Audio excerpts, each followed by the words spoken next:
नमस्कार साथियों, आप सभी का स्वागत है आपके अपने यूट्यूब प्लेटफॉर्म स्टडीवुड पर। तो कैसे हैं आप सभी? आशा करता हूँ आप सभी स्वस्थ होंगे, मस्त होंगे और अच्छे से पढ़ाई कर रहे होंगे। आप लोग पढ़ाई को जारी रखिए, क्योंकि अब आने वाले समय में बहुत अच्छे अच्छे वैकेंसीज आने वाले हैं। इवन अभी एपीएस की नोटिफिकेशन जारी हो गया है, जो कि यूपीएससी के थ्रू से वैकेंसी आएगी। इसके अलावा अगर हम बात करें यूपीएससी के थ्रू ही आर ओ की वैकेंसी भी आने वाली है। इसके अलावा अगर हम बात करें यूपी ट्रिपल एस सी आयोग पेट 2022 के थ्रू से, तो उसमें अभी जूनियर असिस्टेंट की एक वैकेंसी आई हुई है। तो इसके अलावा फॉरेस्ट गार्ड की वैकेंसी आई हुई है।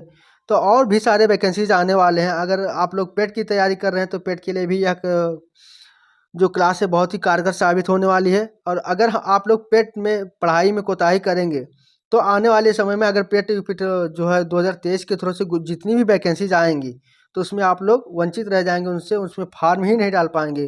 क्योंकि अगर आप लोगों का 80+, अगर मान कर चलिए 70 से 80 के बीच में मार्क्स हैं, तो कितनी भी वैकेंसीज आती हैं, कितनी भी कम वैकेंसीज आती हैं। अगर 700 से 1500 के बीच में आती हैं वैकेंसीज, तो आप लोग इन सब वैकेंसीज में अप्लाई करने वाले रहेंगे। अगर आपके 70+ नंबर ही नहीं है तो आप लोग वैकेंसीज में अप्लाई ही नहीं कर पाएंगे। तो इसलिए अपने तैयारी को ज़ोर शोर से करते रहिए और इस सेशन को अधिक से अधिक लोगों तक शेयर करिए। तो आज के इस क्लास में हम लोग देखेंगे अर्थशास्त्र के मोस्ट इम्पॉर्टेंट प्रश्नों को, जो यूपी ट्रिपल एस सी आयोग द्वारा अभी तक जितने भी पेपर या परीक्षा हुए हैं उनमें कहीं ना कहीं पूछे गए हैं। और ये मोस्ट रिपीटेबल प्रश्न है जो कि बार बार पूछे जाते हैं। तो इनको अच्छे से पढ़िएगा और वीडियो को अंत तक देखिएगा। इस वीडियो में बहुत अच्छे अच्छे क्वेश्चंस हैं जो कि आपके लिए हर परीक्षा में की दृष्टि से महत्वपूर्ण है। तो आइए शुरुआत करते हैं आज के इस क्लास की और देखते हैं हम अर्थशास्त्र के मोस्ट इम्पॉर्टेंट प्रश्नों को। तो सबसे पहला नंबर प्रश्न हमारा कहता है कि निम्नलिखित में से कौन सा हरित क्रांति की रणनीति का हिस्सा था? तो हरित क्रांति के अंतर्गत क्या आता है, क्या क्या किया गया था? तो इसमें रासायनिक उर्वरक और कीटनाशी का उपयोग किया गया था। इसके अलावा उच्च उपज देने वाली किस्मों के बीज का प्रयोग किया गया था, जिसको HY भी कहते हैं, हाई यील्ड प्रोडक्शन वाली। इसके अलावा हम बात करें सिंचाई की, तो ये सभी हो जाएगा। ऑप्शन हमारा चौथा सही हो जाएगा, जो कि कहते हैं जय माता दी, आंख बंद करके लगा दो ये सभी। तो हमारा क्या हो जाएगा? ऑप्शन फर्स्ट चौथा सही हो जाएगा पहले क्वेश्चंस का। तो इस प्रकार से अगर हम बात करें कि हरित क्रांति कब आया था, तो ये हरित क्रांति 1960 के दशक में आया था। और स्वामीनाथन जो थे हमारे MS स्वामीनाथन, हरित क्रांति के जनक माने जाते हैं। तो इन्हीं के अथक प्रयासों के द्वारा हमारा जो है हरित क्रांति हमारे देश में लागू हुआ और इसका रिजल्ट भी अच्छा मिला। गेहूं और चावल के खेती, गेहूं में अधिक उपज देखने को मिला। ठीक है, आगे देखेंगे। अगला प्रश्न हमारा कहते हैं वर्ष 2017 और 18 में कॉफ़ी उत्पादन में भारत का कौन सा स्थान रहा? अगर 2017-18 की बात करें या प्रेजेंट टाइम की, तो कॉफ़ी में उत्पादन की स्थिति कौन से स्थान पर है? तो यह हो जाएगा हमारा 7वें स्थान पर। तो इस प्रकार से ऑप्शन हमारा तीसरा सही हो जाएगा। अगर हम बात करें पहले स्थान पर कौन है विश्व में, तो विश्व में पहले स्थान पर हमारा ब्राज़ील है। ठीक है, ब्राज़ील है। ब्राज़ील के राष्ट्रपति कौन है? ब्राज़ील के राष्ट्रपति की बात करें तो वहाँ के राष्ट्रपति कौन है? हमारे लुला डी सिल्वा। और अभी G20 सम्मेलन जो हुआ था इंडिया में, तो इसका जो है अध्यक्षता अगली बार कौन करेगा? तो 2024 की अध्यक्षता ब्राज़ील करेगी। तो इसको आधिकारिक रूप से इंडिया ने सौंप दिया है मसाल, जो कि आधिकारिक रूप से इसकी अध्यक्षता करेगा ब्राज़ील G20 का। ठीक है, इसको याद रखना। फिर आगे देखेंगे हम लोग। अगला प्रश्न हमारा कहता है तीसरा नंबर कि भगोड़ा आर्थिक अपराधी विधेयक 2018 में किस मूल्य से ऊपर के मामलों को शामिल करता है? तो यह किस मूल्य के ऊपर शामिल करता है? तो यह हो जाएगा हमारा ऑप्शन दूसरा। और ऑप्शन दूसरे में क्या कहता है? 100 करोड़। ठीक है, 100 करोड़ से ऊपर कोई भी मामला है तो उसको आर्थिक अपराधी विधेयक के अंतर्गत लिया जाएगा। इसके अलावा हम लोग देखेंगे तीसरा प्रश्न, चौथा प्रश्न हमारा कहता है कि उत्तर प्रदेश में कौन से शहर को चर्मोद्योग, ठीक, चर्म उद्योग मतलब चमड़ा से संबंधित है, की राजधानी के रूप में जाना जाता है? तो कहाँ पर चमड़े का काम ज़्यादा होता है? तो ये आप लोगों को पता ही होगा, यह हो जाएगा हमारा कानपुर। ठीक है, ऑप्शन हमारा दूसरा सही हो जाएगा। आगे देखेंगे। अगला प्रश्न हमारा कहता है कि कृषि के ग्रीन हाउस का एक तरीका है जहां उन्नत हरित गृह प्रौद्योगिकी जैसे कि हाइड्रोपोनिक्स और एरोपोनिक्स का उपयोग करके शहरों में बहुमंजिला इमारतों के अंदर वाणिज्यिक रूप से व्यवहार्य फसलों की खेती की जाती है। यह कौन सा खेती का कौन सा प्रकार है, यह पूछ रहा है। तो यह प्रकार हमारा हो जाएगा लंबवत खेती। याद रखना कौन सा प्रकार हो जाएगा, लंबवत खेती का प्रकार हो जाएगा। लंबवत खेती में क्या होता है, देखते ही हो कि एक मान लो, जैसे मान लो कोई लता वाली पेड़ है या लता वाला कोई पौधा है, तो उसको एक डाल पे या फिर एक बांस की जो है बड़ी सी छड़ी होकर रख देते हैं, और उसमें नीचे क्या गमले में मिट्टी में उसको पेड़ को लगा देते हैं और पेड़ को इस पे चढ़ा देते हैं। ठीक है, तो ये लंबवत खेती की जा सकती है, जो कि बहुमंजिला इमारतों के अंदर भी किया जा सकता है। तो ये कौन सा हो जाएगा, हमारा लंबवत खेती हो जाएगा। ठीक है, आगे देखेंगे। अगला प्रश्न हमारा है, निम्नलिखित में से किस राज्य सरकार ने 5,000 रुपये की काशी यात्रा सब्सिडी योजना शुरू की है। देखिए, काशी यात्रा बहुत इंपॉर्टेंट प्रश्न था प्रेजेंट टाइम में। इसको लेखपाल में भी पूछा गया, UPSSC आयोग द्वारा भी पेट में भी पूछा गया है। तो यह हमारा योजना जो है कर्नाटक का हो जाएगा, ऑप्शन दूसरा सही हो जाएगा इस प्रकार से। आगे की बात करें तो अगला प्रश्न हमारा है कि 1991 के आर्थिक सुधारों के द्वारा निम्न में से किस समस्या की ओर ध्यान दिया गया था। तो इस समय क्या है, आर्थिक सुधार किया गया था क्योंकि हमारा इकोनॉमी क्लोज हो गया था, आयात और निर्यात दोनों बंद हो गए थे। तो इस समय क्या किया गया था, भारतीय रुपये का मूल्य ह्रास किया गया था। ठीक है, ये मूल्य ह्रास होगा, याद रखना, ये थोड़ा रॉन्ग हो गया, ह्रास होगा। इसके अलावा विदेशी मुद्रा भंडार में भी संकट हुआ था, आर्थिक नीति की असफलता भी हुई थी। तो ये सभी हो गए थे हमारे। ठीक है, इन सभी को सुधार किया गया था 1991 में। अगर हम 1991 की बात करें तो इस समय एक प्रश्न पूछता है कि इस समय प्रधानमंत्री कौन था।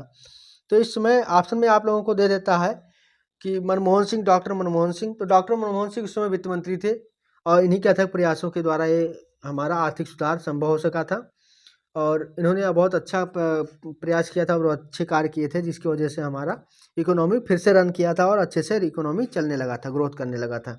तो इस समय प्रधानमंत्री थे हमारे PV नरसिम्हा राव जी, PV नरसिम्हा राव जी, इसको याद रखिएगा। ठीक है, नरसिम्हा राव। आगे के प्रश्न हम लोग देखेंगे। अगला प्रश्न हमारा कहता है, कराधान कानून संशोधन अधिनियम 2017 ने स्वच्छ ऊर्जा उपकर को किस उपकर में बदल दिया। तो यह कर दिया था हमारा GST मुआवजा उपकर, ऑप्शन तीसरा सही हो जाएगा।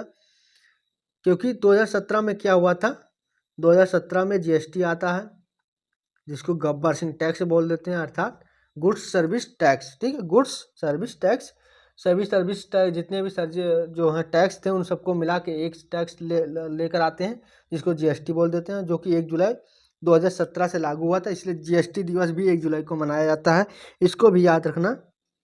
आगे देखेंगे। अगला प्रश्न हमारा कहता है, वेरिएबल ATM कार्ड और ऑफलाइन UPI किस कंपनी द्वारा लॉन्च किया गया था। वेरिएबल ATM कार्ड, तो यह लॉन्च किया गया है किसके द्वारा, एस मनी के द्वारा, एस मनी के द्वारा लॉन्च किया गया, ऑप्शन चौथा सही हो जाएगा। आगे देखेंगे। अगला प्रश्न हमारा कहता है, सेवा क्षेत्र का दूसरा नाम क्या है। सेवा क्षेत्र का दूसरा नाम, यह हमारा हो जाएगा ऑप्शन फर्स्ट, तृतीय क्षेत्र बोलते हैं इसको। अगर हम बात करें कितने क्षेत्र हमारे यहाँ, तो 3 क्षेत्र हैं। प्राथमिक क्षेत्र, ठीक है, 1 मिनट, यहाँ लिखा हुआ है, इसी समझा दे रहे हैं। देखिए, प्राथमिक क्षेत्र, द्वितीय क्षेत्र और तृतीय क्षेत्र। तो तृतीय क्षेत्र में प्राय क्या आता है, सेवा क्षेत्र, ये समझ में आ ही गया था। सेवा क्षेत्र में क्या आता है, हमारा बैंकिंग आता है। ठीक है, इसके अलावा ऐसी मतलब कि जो है ऐसा क्षेत्र होता है जिसमें सेवाएं दी जाती हैं। ठीक है, ये क्या होता है, प्रत्यक्ष नहीं होता, अप्रत्यक्ष रूप से होता है। सेवा के बैंकिंग हो गया, IT सेक्टर हो गया, ठीक है, सॉफ्टवेयर हो गया।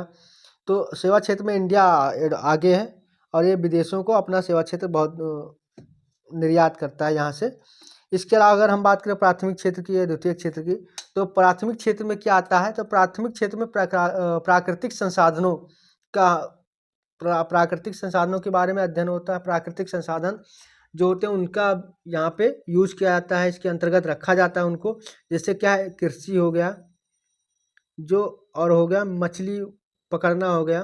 तो ये सब हमारे क्या आते हैं, प्राथमिक क्षेत्र में आते हैं। अगर हम द्वितीय क्षेत्र की बात करें तो द्वितीय क्षेत्र में क्या है, द्वितीय क्षेत्र विनिर्माण से संबंधित होता है, विनिर्माण से। ठीक है, तो विनिर्माण होता है और उद्योग क्षेत्र से संबंधित होता है। इसमें क्या होता है, निर्माण किया जाता है, कोई भी भवन बनाया जाता है। कि कृषि से कोई भी जो प्राथमिक क्षेत्र से संबंधित है, जैसे कृषि क्षेत्र, यहाँ से कोई फसल पैदा हुआ, उसको संस्करण या प्रसंस्करण किया गया, तो हमारे द्वितीय क्षेत्र में आएगा। ठीक है, इसके अलावा खनन भी हमारा द्वितीय क्षेत्र में आता है।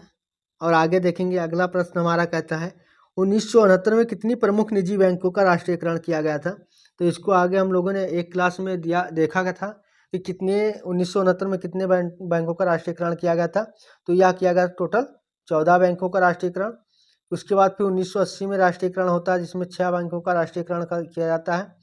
और अगर हम बात करें आरबीआई की, तो आरबीआई का राष्ट्रीयकरण कब होता है? 1949 में होता है। आरबीआई की स्थापना की बात करें तो 1934 के अधिनियम के तहत 1935 में किया जाता है। ठीक है, तो ये कुछ इंपॉर्टेंट प्रश्न थे, फैक्ट थे, इसके बारे में याद रखना इसको।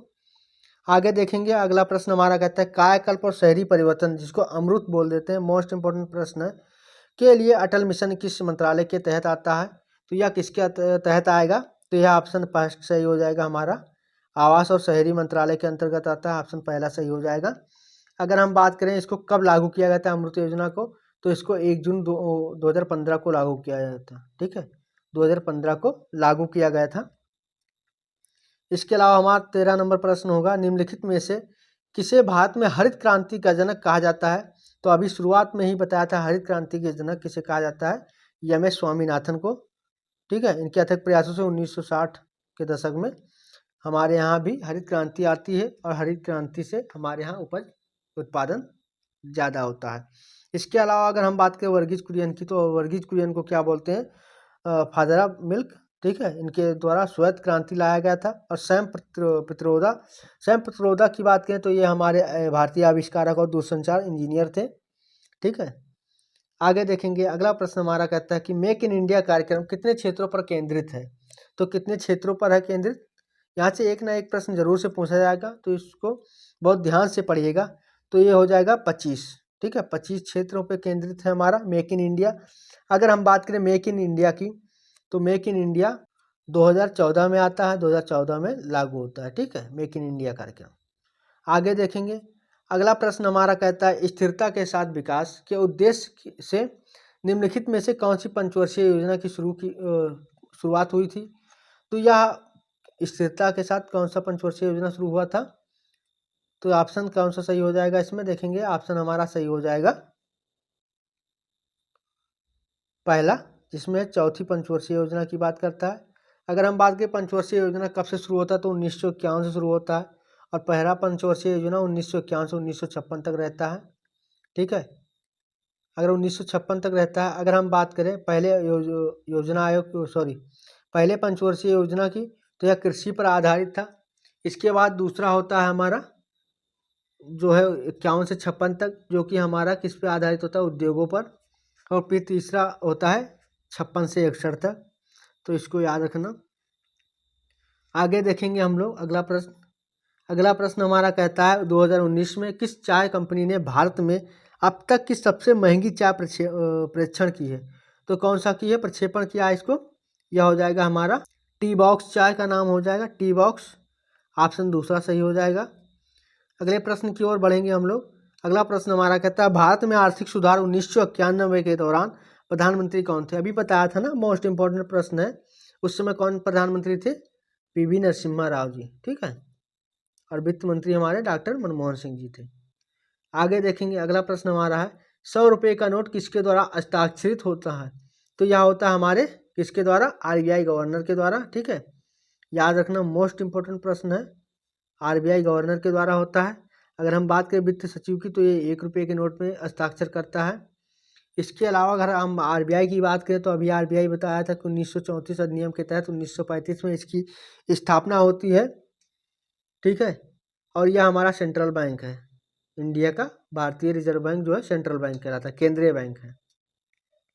आगे देखेंगे हम लोग, ये सेकंड लास्ट प्रश्न होगा हमारा, योजना आयोग के अंतिम उपाध्यक्ष थे। योजना आयोग के अंतिम उपाध्यक्ष कौन थे? तो ये हमारे थे श्री मोंटेक सिंह अहलुवालिया, जो कि अंतिम उपाध्यक्ष होते हैं। और जो योजना आयोग होता है, इसको लागू कब किया गया था? तो इसको लागू किया गया था 1950 में। और फिर इसको 2015 में इसका नाम चेंज कर दिया जाता है, 1 जनवरी 2015 से यह नीति आयोग के नाम से जाना जाता है। ठीक है, तो इसको याद रखना। फिर लास्ट प्रश्न हमारा होगा, लास्ट प्रश्न कहता है बैंक दर का अर्थ है, बैंक दर। तो बैंक दर का अर्थ क्या है? तो यह हो जाएगा हमारा देश के केंद्रीय बैंक द्वारा ली जाने वाली आधिकारिक ब्याज दर। ठीक है, तो इसको बैंक दर कहते हैं। अगर हम बात करें केंद्रीय बैंक की, तो केंद्रीय बैंक हमारे यहाँ का कौन सा है, आरबीआई है। तो ये हमारे आज के इकोनॉमिक्स से संबंधित कुछ मोस्ट प्रश्न थे, जो टॉप 20 प्रश्न थे, उनको हमने देखा, इस क्लास में कवर किया है। ऐसे ही और क्लास के लिए हमारे साथ जुड़े रहिए और इस सेशन को अधिक से अधिक लोगों तक शेयर करिए, ताकि और सभी विद्यार्थियों को इसका लाभ मिल सके। और यहाँ पे हम अपने प्रयास के द्वारा आप लोगों को बेहतर से बेहतर क्लास प्रोवाइड करवाने का प्रयास करते हैं, तो आप लोग जुड़े रहिए। तब तक के लिए पढ़ते रहिए। आज की क्लास यहीं तक थी, कल फिर से मिलेंगे इसी टाइम पर। आप लोगों को बता दें कि हमारी क्लास रोज़ डेली 9 बजे रात को होती है, तो आप लोग प्राइमर में जुड़िए ज़्यादा से ज़्यादा लोगों से, ठीक है। 9 बजे फिर मिलेंगे हम लोग एक नए क्लास और नए टॉपिक के साथ। तब तक के लिए पढ़ते रहिए, मस्त रहिए और एंजॉय करिए। धन्यवाद। जय हिंद, जय भारत।